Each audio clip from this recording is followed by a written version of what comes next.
video is going to be on delegation for NCLEX. You all know that a huge component of demonstrating your competency as a new nurse will be for you to determine which patient goes to the RN, which patient goes to the LPN, and which patient you can give to your aide. So I'm going to make that really simple for you so that you can answer any question that NCLEX gives you. So let's start with the RN. These are the patients that will always go to the RN no matter what. And as you guys do more and more NCLEX questions, you will realize the keywords or the triggers to let you know what kind of patient this is and who it needs to go with. Okay, so here are the words. Anytime you see these words, this patient goes to the RN. If you see plan, if you see teach, if you see evaluate, if you see interpret, these are RN tasks, all right?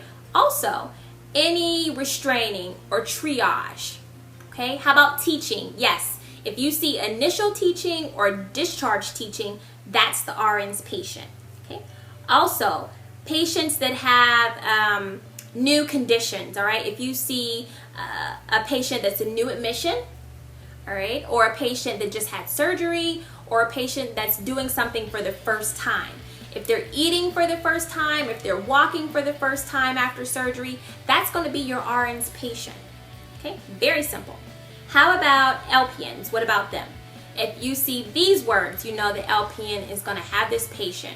Remember, our LPNs or our PNs, they get the stable patients. They do the routine treatments. They get the routine assessments.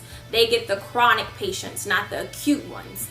So if your patient needs to have a specimen collected, if they need to have a Foley put in or an NG tube put down, okay, your PNs, they can do sterile dressing changes, they can do tube feedings, and they can do follow-up teaching. All right, so they can't do the initial teaching or the discharge teaching, but they can do your follow-up teaching for you. Remember, for NCLEX, your PNs are not going to be starting IVs, okay? They won't be hanging IV fluids, they won't be giving blood or anything IV related for your NCLEX. Now, they may do it outside, but not for NCLEX. What about our aides? What are our aides gonna do?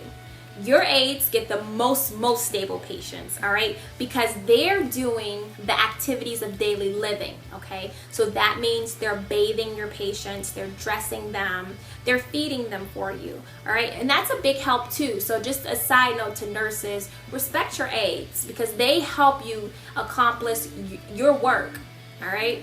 So that's the aides. Remember, the aides are also transporting the patients. If your patient has to go down to x-ray or CAT scan and the patient's stable, get the aide to do that, all right? Where you guys have the most trouble, it seems like, is when NCLEX gives you the circumstantial evidence. So they give you the erroneous things that don't have to do with the patient. So, for example, NCLEX will say, who should feed a patient that can become combative, right? Who's going to feed somebody that can become combative? And most of you think, well, the LPN or the RPN, because that patient can become combative.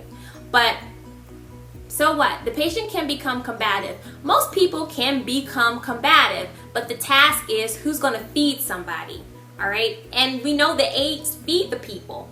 So be careful when it comes to that circumstantial evidence.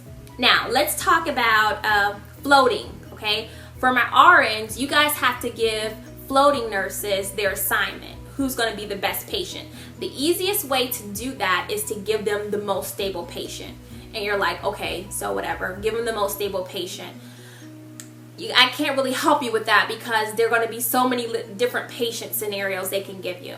Pick the most stable one. Another way to do it is you have to determine what they already know. The best answer for that is to ask them to show you their checklist or their competency or their last assessment so that you can see what skills they've been checked off on.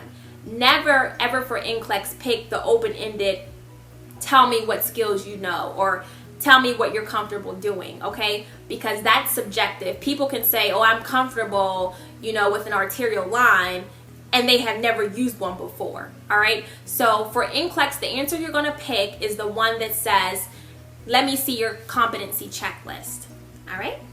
Very simple. How about room assignments? When you have to make room assignments, the easiest way to do this is to put like patients with like patients.